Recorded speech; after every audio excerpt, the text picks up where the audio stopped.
to hearing what the kids are saying without justifying themselves or being right or defending themselves. There's some great insight and some golden nuggets you could really take away, because your kids are basically telling you what they need from you.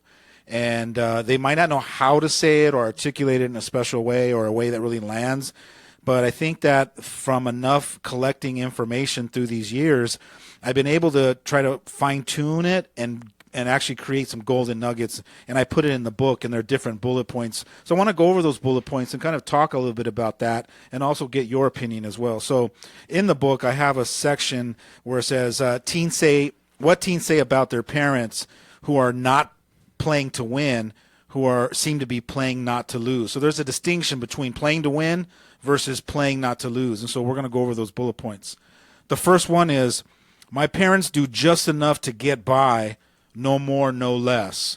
What do you think kids are saying when they say that my parents do just enough to get by, no more, no less? I think it kind of covers I feel like the age-old millennial, topic of, oh, my parents, like, they feed me, they clothe me, they buy me clothes for, like, school, and The basic necessities. they do all the basic stuff, but when it comes to parenting me or listening to me or being there for me, supporting me, whatever, all of those things that kids want, they don't do those things. They do like exactly what they're supposed to and what they're like legally obligated or whatever, to do, but they don't do all of the extra, like the groundwork.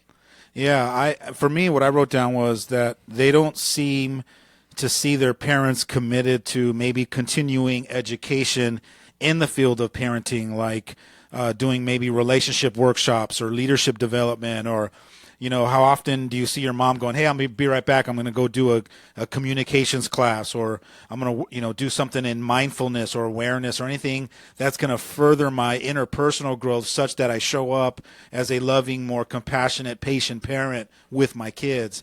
And if you are doing that, you obviously aren't sharing that insight with your kids and letting them know what you're up to. I think one of the greatest things that I've ever witnessed is a lot of the times when I do coaching parents, they will tell me, like, how do I tell my kids? And I just tell them, be honest with them. Let them know that you have a coach. And then when they ask you, well, what's the coach for? You just turn to them and say, I'm learning how to be a better parent.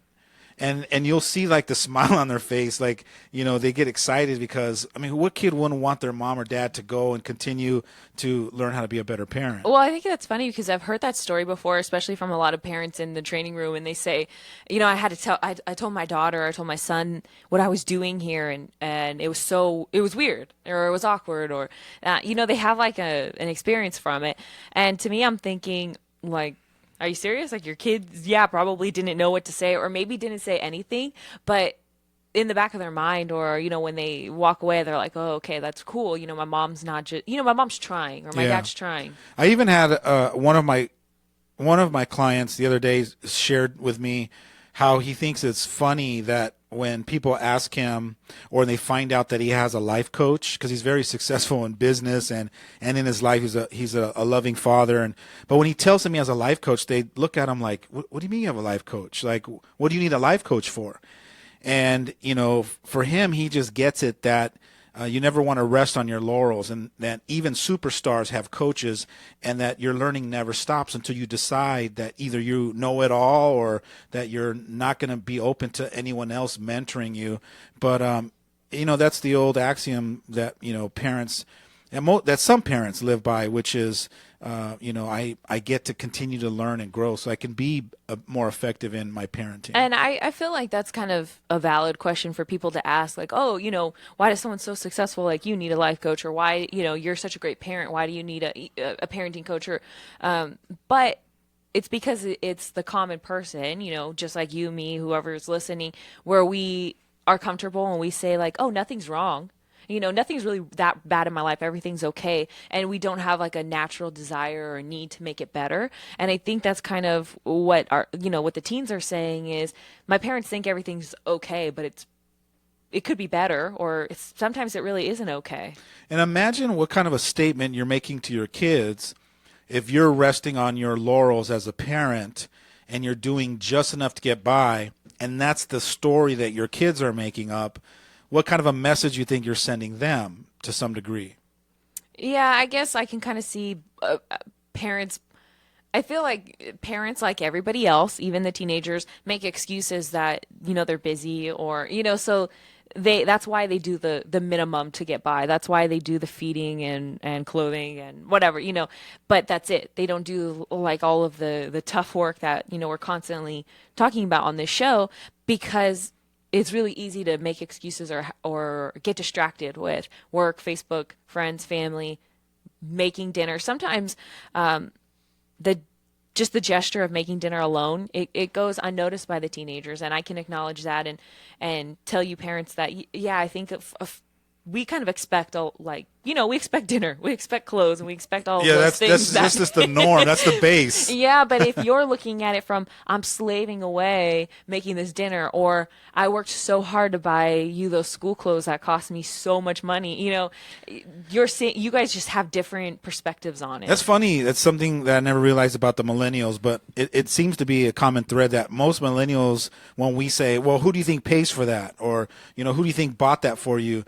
The millennials are like, you're supposed to do that. That's your job as my mom or my dad. Like, that's just the bare minimum, and sometimes we try to throw that back in your face thinking that I should get some kudos for that, when that's just the average and ordinary commitment of a parent. Yeah, and I think that obviously it's not the best situation to throw stuff like that, in your kid's face, but I understand the frustration, and if it was us 5 years ago, I'm sure that same scenarios happened where I did not understand that, where, I was upset because maybe I'm too young, or, too much in the millennial age, where I really do feel like that's expected.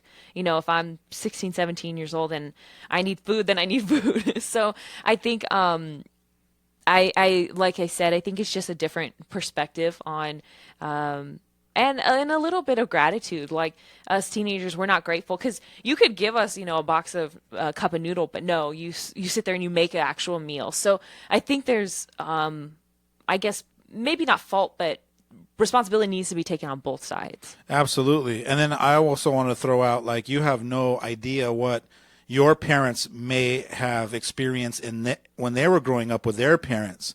Like, some of us had parents that didn't give us those basic necessities. So if I'm giving them to you, It's and like going a treat. Or yeah, a treat. but you have nothing to compare it to. So if I just got basic, food that it was kind of like, hey, I'm only making one meal, eat it or go to sleep hungry, and I'm, as a parent now, asking you what you want and creating all these meals for you, you think that's just par for the course, rather than understanding that when I grew up, I either had to eat whatever was put in front of me, or I didn't get to eat that night. So it's like you said, it is a little bit of a balance, and maybe as a child you could be practicing being a little more grateful for some of those things.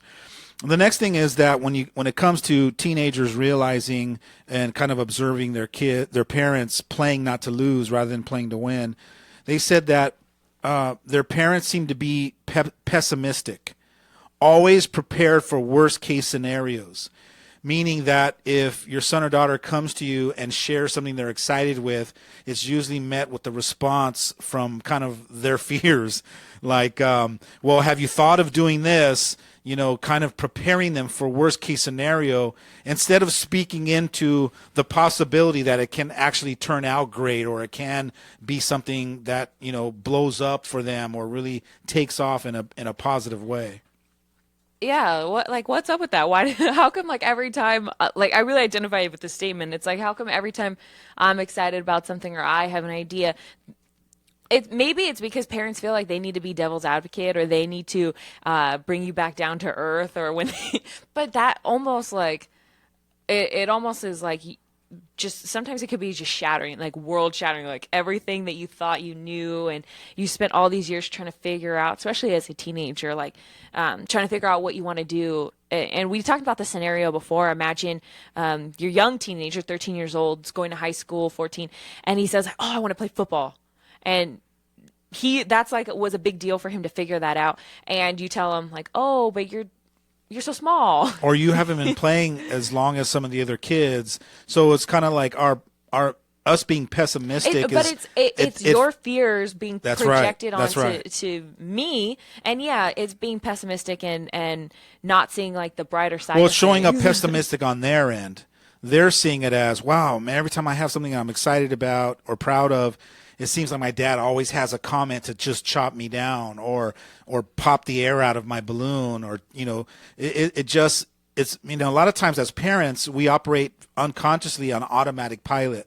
And so if we have this innate fear or doubt or worry, or we want to help you see things that you can't see, every time you come to us with good news or excitement, I can't stop myself from projecting my fears onto you. And I got to learn how to, in that moment, go, all right, Alex, don't just kind of shatter her dreams right now. Even if devil's advocate could really give you a perspective to be aware of what to look for and what not to look for, but maybe I need to hold off on being devil's advocate for a different moment. Let me just celebrate her excitement right now and being positive with her and share that moment of positivity. Then later on tonight, maybe at dinner, I can go, hey, you know what, I was thinking about what you were sharing with me. Have you ever considered this? And then bringing it in at a different moment rather than shattering this moment It's crazy down. that's a completely different experience than right as I'm telling you, Yeah. you bring up. And even if it is, for a loving reason, you're probably really concerned. Absolutely. Absolutely. But it's almost like I can't explain it because it's almost like it's just the way it is. It's if you tell your wife the same thing and then they start with their stuff, you're like, oh, okay, well, this is why I don't tell you anything. That's And right. this That's is- right. So That's you're right. doing the same thing to your kids. Yeah, And- so it's really important for you to be really mindful and aware and present and in the moment when your kids are coming to you with excitement, that you give them what they need, which is validation. Like, I hear you, son, or I see you, or I'm recognizing you in this moment that you're proud of yourself, or that you're sharing something that's exciting to you, or it's important to you. So I need to validate that it's important to me too, and it's exciting for me too. Then let's have that moment, however long that moment takes. Then trust that later on, well, even if it's 10 minutes later or an hour later or tomorrow morning or whatever it is, reserve the feedback or your concerns or your fears for a different moment so that you don't shatter or shut down any excitement for your son or daughter, because what you're doing is you're showing up very pessimistic to them, and then you're wondering why they don't turn to us for guidance or support, or why they stop sharing their great news with us, right? Yeah, and I will say this, that after your teenage years, you start to realize that sometimes your parents playing devil's advocate is really a gift, and it's really No, it is an absolute gift, and at the right time. well, even if it's not at the right time, even if I get, I'm 25 years old and I, storm out and I'm so mad, I later can see that, it really was them trying to help me, or that it was a good point. But some kids can't. But I'm saying because I'm at that point, I'm 25 or I'm older. Oh, got it. But when you're a teenager, you don't do that. So now at 22, I can see when my mom, she's really good at playing devil's advocate. And sometimes I will purposely have to ask her, like, okay, here's my scenario. What do you think? I know you have something to say, so just say it. And those are the times when I'm okay and I'm open to it because I'm asking. But then there's times where I don't ask and I'm, probably angry in the moment for 5 minutes or so. And then I realize, like, oh, okay, she's actually right. But when I was 15, I would have never done that. I probably would have never admitted or realized that she was right. So something switches and changes when you get a little bit older, where that's okay. But in the teenage years, it's like, don't do that. Yeah, and I don't even know if it's so much that you're getting older, but more evolved. Because you can still be a 30-year-old and be excited and come tell your mom, and your mom rolls her eyes and goes, oh, my God, you're doing that again? And then as a 30-year-old, you're going, Mom, see, that's why I don't talk to you anymore. So it's not about getting older. It's about being more evolved and more aware and more confident and assured in yourself before you can hear that devil's advocate is really there to support you, and that their concerns and fears has nothing to do with you. It's just something that they want to share as an insight to help you see what they might possibly be seeing. The next thing that kids say is that their parents worry about what might go wrong instead of trusting in what might go right. And so this is a little bit similar to being pessimistic. It's the But the trust part, I think, is it's the perspective of does my mom or dad, when we talk about certain situations in life, do they see it as the glass is half empty or is it half full? Are you positive about things or are you negative about things? And do you trust that the scenario is going to unfold in a positive way? I feel like the trust part is kind of like if a teenager said this to me, the trust part is what I would focus on, because at the end of the day, when you get in trouble or when you do something wrong, or like it kind of falls back on, okay, how is this going to affect in the future? So next time I want to go to my friend's house, next time I want to stay out past curfew, next time, at least for me, like as a teenager, when I would get in trouble, I'd be like, great, like now my parents aren't going to trust me because I made this one mistake. Or so and parents, I think, naturally don't trust their kids because maybe they shouldn't have been trusted when they were that age, or maybe they know that there's possibilities that they're doing something wrong. I think also we listen from collecting evidence that you can't be trusted. Like if last week you borrowed my car and I told you to be back at a certain time and you were 3 hours late, I just collected evidence that you can't be trusted, or you can't keep your word. So we collect evidence that you can't be trusted, and then the next time that you ask to be trusted, we come in with all of the past, and we don't create a new moment. We don't create a new opportunity for you to win my trust, or to earn it, or to show up as a trusting human being. Yeah, and I think maybe when you're a teenager, there are some things that your parents, yes, obviously should be watching out for, and signs and everything. But there's also scenarios where I feel like, at least growing up for me, where I made one mistake and that mistake literally has lived on for 6 years too long. Like where it's like, oh my gosh, that was one time. And like, but then there's the kids who they do it 5, 6, 7, 8, 9, 10 times where maybe, yeah, they can't be trusted, but the ones that can, you take that one time or those 2 times and it's almost like you now ruin the relationship between you two because you can't give the trust. But what great insight is this, even for a teenager or for a young adult to be hearing this, to go, yeah, that's what my mom does. Maybe I should call them on that. Maybe I should point that out to my parents. Like who really goes around telling their parents, hey, my experience of you is that you always are looking from the things that always might go wrong rather than trusting in all the things that could go right. Like, who calls their parents on things like that? I don't know of very many teenagers, yet alone young adults, that would challenge their parents' belief or their paradigm to really kind of have them look at that. I think if you called me on that, I would probably look at it and go, yeah, I never thought about that. That's a good point. I should be trusting more in your abilities. I should be trusting that you can handle this rather than looking back at my past and bringing all my past experience and my fears into this new moment. I think for teenagers, the issue, though, is that there's no evidence that you're going to say that and everything's going to be okay. That's true. That's true. So I think that there's kind of a fine line between what can I say, what I can't say. Right, so right. even if you did trust me and, or didn't, whatever, there's nothing that I can say as the teenager if, to the parent, if they're not listening. Right. But we have to take a quick break. So stay tuned for more of the Inspirational Parent right here on your hometown station, KHTS.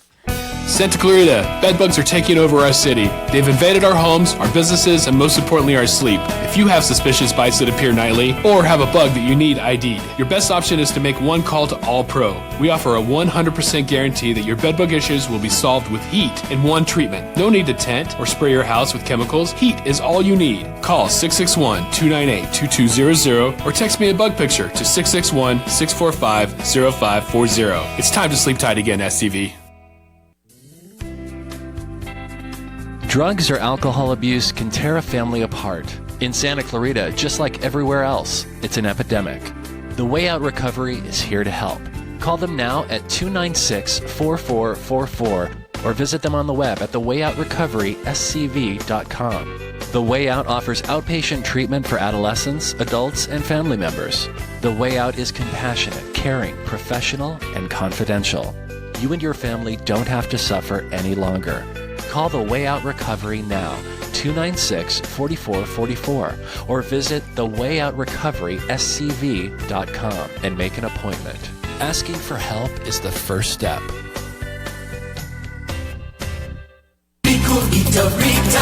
This is a Rita's Daybreak. There's a huge crowd at Rita's. With so many amazing flavors, every day's a treat. Let's see what folks are celebrating. I lost my first tooth. No more training wheels. My dog photo got 37 likes. 3 kids, 3 activities, 0 meltdowns. There you have it. Layer it, blend it, or drink it with Italian ice and creamy custard. So many reasons to celebrate at Rita's. This has been a Rita's Daybreak.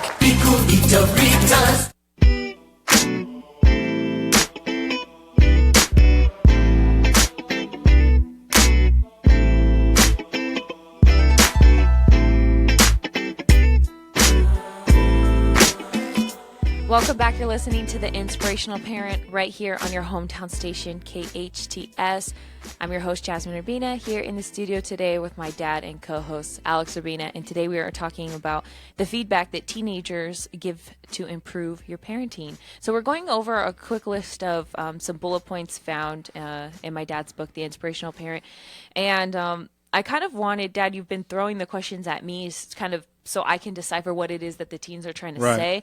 But one of the things I want to take a look at too moving forward is I want to kind of look at more of maybe what the parents could hear from that statement, because I think I'm deciphering it and parents might be listening thinking that's not what that means, if that makes some sense. So I would like for you to read the next one and maybe tell me what you think that means. And Absolutely. I'll Sounds tell good. you what, as a teenager, it really means. Okay. I think the next one is that teenagers say that a lot of times their parents stick to the old ways of doing things and that they're unwilling to change.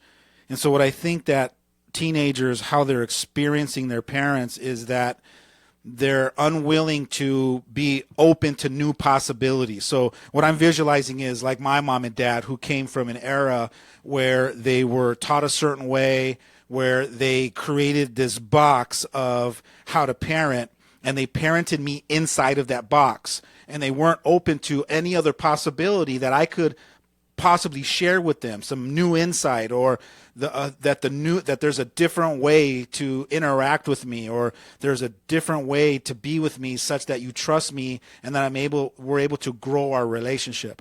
So when they're saying that my parents stick to the old ways of doing things and they're unwilling to change, I feel like that is something that your teenagers, they really feel like that. That's the experience they get, because every time they're talking with you, they're collecting evidence based on the words you're using that shows them that you're limited, that you have a fixed mindset, that you're immovable on certain things, and a lot of times it's in the words that you use.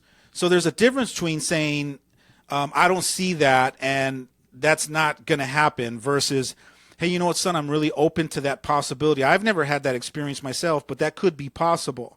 And I think that's what kids want. They want you to at least be open to some possibilities rather than being fixed and rigid about the way you see their life going in what direction. But, I imagine a teenager who does point this out to their parent and who does say, hey, Mom, Dad, have you ever considered this? And I can see a parent saying, no, I don't need to consider it. I'm the parent. You're the kid. So and that's how they would have that experience, that you're set in your old ways and you're unwilling to change, or you're unwilling to be open. You're not even open, and that's a lot of the frustrations that kids in the training rooms, from thousands to hundreds of thousands of teens over 20 plus years all across the country, all across the world. They're saying my parents aren't open. They're not growing. They're not willing to operate from a place that all things are possible, and let's discuss it. A lot of them are very rigid, and it's my way, and that's the only way I see it, and I'm not willing to even talk about it anymore. But you'll notice the conscious parents, they're in there, and they're like, more like, well, let's hear what you have to say. Let's talk about it. And they're open to negotiate, or they're willing to try to see it the way their kids see it, and they're proactive rather than just being reactive. Yeah, no, that's what I was going to say next was, I think, just naturally as human beings, I'm really trying to now be the devil's advocate for parents, because I really do sympathize, maybe because I'm not a parent and I don't understand what it's like. But I really do understand that it's it's natural to want to react and defend yourself. I do it all the time, just in my, normal life, not even in any parenting relationship, but in my normal relationships, I want to defend myself because I don't want anybody to see me that way or to even get close to try to prove me to be a certain way, so I can imagine, I already have a hard time when,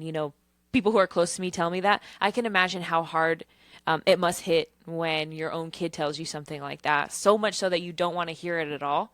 So I can understand it. I'm not saying it's effective. It's going to be effective in your relationship, but I do understand it, and I don't want anybody to think that we're sitting here like, oh, we never do this, because we all do it. Absolutely. And there's no. I can't even count the times where I've called you out on stuff. Absolutely. Where we will, because we're both stubborn, we will fight about it for days, and then we have to come on the air and make up. Absolutely. No, it's conscious parenting isn't about being perfect. It's about being aware and being honest and open to, maybe I do make those mistakes, and being willing to reflect and call yourself out, as well as give your kids permission to call you out. It's creating that space so that we can learn and grow together. It's not about being the perfect parent. It's just about being aware and being willing to own it and look at it, see if it's working for you, or if it's not working for you, and then make the adjustments so that you can keep growing and evolving. Yeah, and one thing that we always talk about is how,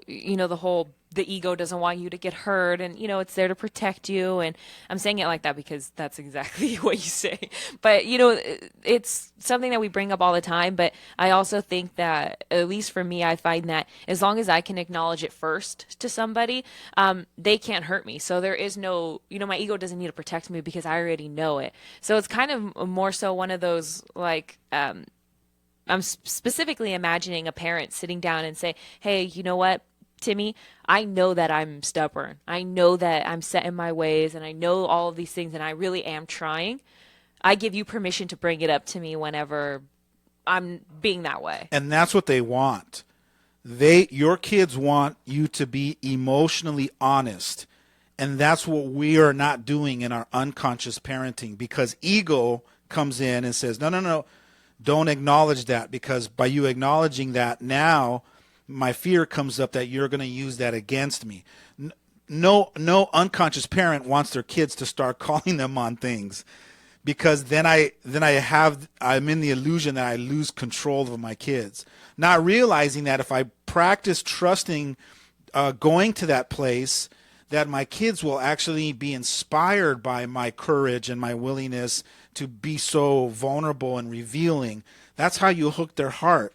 And I think that's the biggest, most challenging fear to really bust open, is to be willing to allow themselves to be that vulnerable with their kids. The thing that I really love most about, I guess, quote unquote, calling people out or giving them feedback, or is I personally, I only do that to people that I really care about, to relationships I really care about. So, for example, somebody maybe that you don't really care about that much, a friend, a classmate, coworker, whoever that is, you're not going to call them out on stuff because you don't, it's just that relationship isn't that important that you want it to be a solid, nice relationship. Yes, and I'm going to put an and on there. And you probably don't have permission to call them out like that. Even if I had permission, okay, got it's it. almost like I'm not going to call my classmate, someone that I see once or twice a week, out. That relationship's not that important to me. Got it. So what I'm saying is I'm going to call out and make my feelings known in relationships that are important to me, in relationships that I want to be more effective. So the relationships that are in your inner circle rather than the outer circle. Yes. So, I mean, at least for me personally, if I don't call you out, that's, we're not as close as you thought we were, or we thought we were. It's what I'm trying to say is that I call people out on people I care about because I want a better relationship, and and exact same way I'm open to feedback from people that I care about. But if my random classmate gave me feedback, I would say, so I don't care. But people you care about, you want that relationship to be better. And I think naturally that's why we have such a hard time with our families when our moms, oh, are you going to wear that? Oh, you didn't bring a jacket? Oh, all of those things are because they care about you. Absolutely. The next one on the list, where teenagers are giving feedback to their parents, or they're playing not to lose, is they're acknowledging that their parents get worried and anxious when things don't go as planned. And I think that teenagers, more importantly, when things aren't going right or going as planned, they want to look over their parents and see a mom or dad that's relaxed, centered, grounded, and assured that the journey is going to turn out and unfold in a positive way, and patient. They don't want to see a mom or dad panicking when they're panicking. Does that make sense? So as a teenager, when the teenager's worried, they want to look over and they want to make eye contact with their mom or dad that's just kind of nodding their head like in other words, without words, saying it's okay, don't worry about it, we'll be okay. So I think that's one of the feedback that they give to the parents that are operating from playing not to lose, is that they get worried and anxious when things aren't going right. So the kids are asking their parents, Mom, Dad, I need you to learn how to master your own fears and your own worries, because I need to turn over and see that you are trusting of the process. I need you to be my rock. I need you to be my backbone when I'm panicking. I don't want to look over and see you panicking too. Yeah, and I think parents, obviously, they worry because they care. And I think that they're not realizing that the effects of that worry are far worse than what actually might happen. And I can say that firsthand experience when I was younger and I would go through, a situation of being afraid, like of, school or anything like sports, whatever, like, and I were to look over like at you or Mom and not see any like almost like sometimes I was like, oh, okay, they don't care. Yeah, like so, like if you're all nervous, right, and you got this pressure, and you look over and we're all biting our nails like this, right? Then you're gonna go, oh my god. It's validating that we're nervous too. But if you look over and we're just sitting there nonchalant, and the message that you're picking up from our face is, oh, they're just sitting there like if it's just a game. And if it's just a game, then I don't have to sit here and worry because it's just a game. So I think that's what we're looking for as young people, is to look over our parents and see that calm, trusting face that's being projected onto me, that, hey, if they're okay with it and they're not rattled, then maybe I shouldn't be rattled either. yeah, and I can also say, for the parents' side, it's not easy, obviously. Like none of this is easy, and that's why we're talking about it, is just to cause the awareness, to point out that, hey, maybe I should start practicing it. But I feel like, it's easy to hear us and say, and to think that maybe, we are saying it like as if it's so easy, but really the concept is easy. The concept, that's the starting point, is to get you to go, that makes sense now that I hear it in that way. Then that starts the journey to now find a perspective that empowers you, and then start practicing it like that. But no, all of these concepts are challenging. Being an extraordinary parent is a challenging process, but it's not impossible, because if you're willing to go down that road and have some courage and dig down deep, you start to evolve a little bit at a time, and that's just part of the process. The next one is that they say that when I push my parents away, they give up, not realizing that I'm just scared. I don't really want them to go away. I need them to realize and recognize that when I'm pushing them away, it's just a coping mechanism. But what they also realize is that when they push their parents away, a lot of the parents actually go away. And what they want really is for their parents to not give up and not take it personal, and keep stepping left and keep stepping left and keep coming back. Do you find that also, is that valid perspective? Have you ever felt like because I know, especially as a teenager, you used to push me away a lot. Get out of my room, Dad. I'm like, and I'm trying to be loving and playful, and you're like rolling your eyes. I would go away, but I'd be right there another 20 minutes knocking on the door, because I didn't take it personal. And so I was very aware of trying to find out when you really did need your space and want to go away, versus what was just you being afraid and being scared and pushing me away because you didn't want to bring your wall down and be vulnerable and let me in. I feel like this question gets asked every by like every parent, it comes up all the time, like in the parent workshops and the parent trainings, where they're like, what do I do? My kid keeps pushing me away. It's literally the number one question that like people will ask.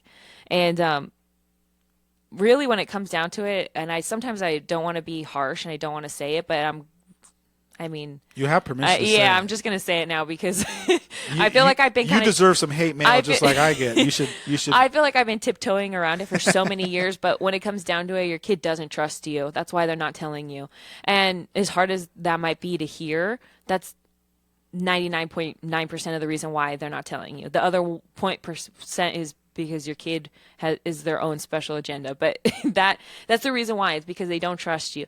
The reason they're pushing you away, but they really want you to come back, is because they want to trust you. So they're testing you. It's just a big test. Got it. And we talk about this all the time in the trainings and the workshops, that for whatever reason, us kids, we play games. And we play games and we test you because we don't trust you. We spend so much time trying to see if you're worthy of hearing us out, or of hearing our problems, or coming into our room, even coming into our space and into our life, because we don't trust you. And so you're trying to figure out, is this legit? Is my dad is he really here to hear what I got to say, or is he here to scold me or tell me what he thinks I should be doing? So you're testing the situation to see how we respond. But yes, and as crazy as it sounds, I can understand that, but I can also see that in a real life scenario, if you had somebody of, let's say, authority, or who's supposed to protect you, watch out for you, constantly betray that trust. Not to say that that's exactly what you're doing or you're intending to do that, but unconsciously we're constantly betraying each other's trust, people that we care about all the time. Even if it's, and this is very common, between me and my sister, is we'll tell each other things in confidence and accidentally mention it out in public, like around the family, and I just see my sister's eyes, or I'm giving her the eyes, so, and I'm like, oh, I forgot that was a private conversation between us two, and so we're constantly. I feel like we all do that. Exactly. Right? But it's almost like. But it's like pure betrayal when it comes from your parents. But for some reason. I don't see it as betrayal. I see it as, it's kind of like, okay, my sister said this, but I'm going to out it so that we can all talk about it and we can have a breakthrough in it. Like they're not like detrimental things, unless, and I'm trusting that if it was something that was really sacred, you would say, do me a favor, keep this to yourself.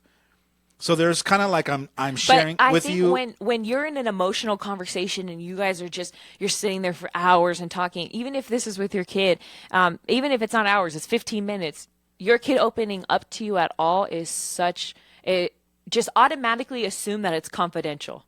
That because nobody wants to straight up tell their parents, hey, mom, dad, I got to tell you something, but don't tell anybody, because they're not going to tell you. Well, they don't know how to speak like that. Exactly. Yeah. They'll tell their friends that. They'll tell their sister, but they're not going to tell their parents, hey, I'm telling you this because I'm trusting you right now. I think it's just an assumption they make that your parents it is. Your parents are going to operate like that as just the norm. Yeah, and I think that that's fair for a teenager to assume that if I tell my parents something that is hard for me to express, they're going to keep it a secret. They're not going to tell my aunts, my uncles, and the whole family. And that's where the betrayal of trust kind of comes from, and that's where all the tests and the games and the pushing you out the room, like all those things come from that one time. That was great insight, that in an eye opener to realize that you guys, do play these unconscious games to test to see if you can trust us or not. All right, the next one, that feedback that kids are saying is that my parents no longer believe in me and what I might be capable of creating. And in this one, I think that kids create enough evidence through time that you, as a parent, has given up on what's possible for your son or daughter to create for themselves. It's almost like you doubt your kids. And so they're experiencing that as you're talking to your kids. You're not talking to them as though they're so powerful that they could fix it, or that they can have a positive result, or they can have a successful breakthrough. That you're almost speaking to them, doubting their abilities and their leadership. Yeah, I think parents are really quick to rush in and try to save the day or fix everything, or really common too. I feel like is really popular amongst like parents' questions right now is, "Oh, my kid doesn't know what they want to do yet," and I'm like, "Oh, okay. Well, how old are they?" "Oh, well, he's 19. He's in his first semester in college, and he won't tell me what he wants to do." And I'm like, "Oh my God, Brenda, are you serious?" Like, listen, mom, like I want to tell her like all of the struggles that I've been through and I'm still going through at 22. And sometimes I genuinely want to just like slap them and be like, Well, "What did you want to do when you were 19?" Well, how many times have I told your sister, right? You know, since she was little, age 9, 12, 15, 18, you know, it's like she's always, moping around the house, and I'm, trying to figure out what's going on. So when I finally get her to be vulnerable, she's like, I'm frustrated because I don't know what I want to do with my life. And then my common response is, I work with 60, 70-year-olds that still don't know what they want to do with their life. So the fact that you're at least in the question and you're mindful of it is part of the process. And I feel like right now, so many kids that's all they think about almost all the time, because there's so much stress and pressure to just figure it out that nobody lets them really just have their moment and go through it. But because parents are so afraid that their kid's going to end up being 30 on their couch, ordering Domino's, playing video games. Right. But not every kid, that's like the really common, like what parents jump to. And that's not necessarily what's going to happen. Right. So here's the takeaway. Parents, what your kids really need from you is for you to create that space and remind them that it's a lifelong journey to figure out what your passions are and for you to figure out what your purpose is. Even if you as a parent haven't figured out what your own purpose is, let them know that, but create a safe space with letting them know that they don't have to figure it out now, that they just got to be patient, keep going after what they love to do, and hopefully someday soon it'll just be apparent to them. Yeah, we have to take a quick break, but stay tuned for more of The Inspirational Parent right here on your hometown station, KHTS.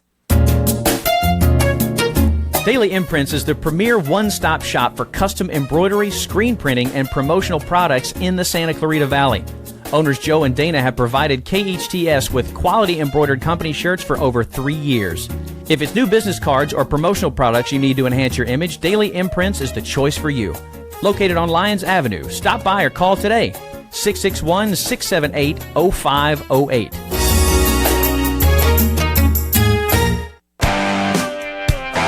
Don and Gino here. So we know you want to have fun learning about real estate and finance. You're going to want to tune in this Saturday, 9 a.m. to the Don and Gino Real Estate and Finance Show right here on your hometown station. Hot topics, as always, guiding you to personal and financial wellness. And that's right, you don't want to miss it. So again, this Saturday, 9 a.m., and then we replay it online Sunday, 9 a.m., Tuesdays and Thursdays at 7 p.m., right here on the Don and Gino Real Estate and Finance Show.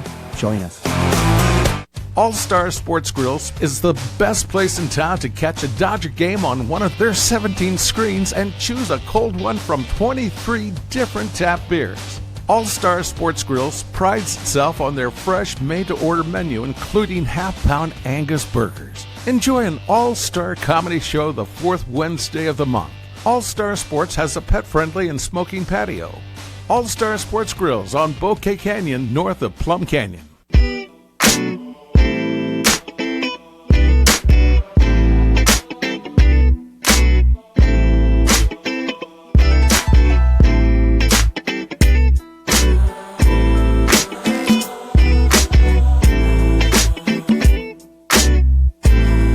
Welcome back. You're listening to The Inspirational Parent right here on your hometown station, KHTS. Today we're talking about feedback that teenagers have been giving Dad to you over the last couple years, just in training rooms and everything that can help improve parenting. And we went over a few bullet points that also can be found in your book. But in case you haven't got a chance to pick the book up yet, you can find the podcast of the rest of it online later this week. Absolutely. I got 4 more left, so let's knock these out.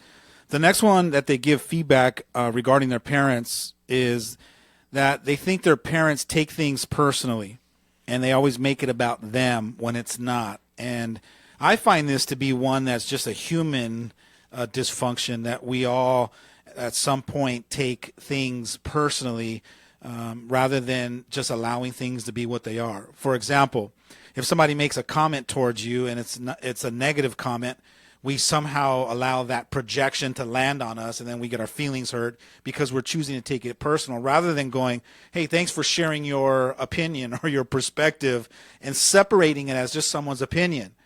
We take it on and we own it and we carry it around, and we're wondering why they think like that. And so we take things personally.